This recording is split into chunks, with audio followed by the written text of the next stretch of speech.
In this video, I'll show you how you can send a connection on LinkedIn. So this is very simple. So what you need to do, you need to firstly find a person to which you want to send a connection to. So you can use this search bar at top, and here you need to type a name of the person.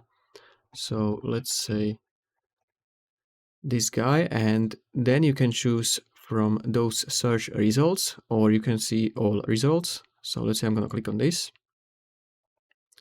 And then from here you need to choose people, and then choose a person which you want to connect with.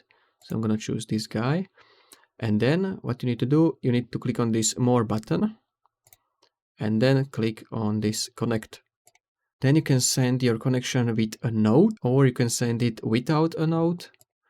So once you click on without a note, your invitation to connect was sent. So now you just need to wait until the person accepts your connection invite. So this is how you can send a connection request on LinkedIn. So if you found this helpful, consider subscribing for more tutorials.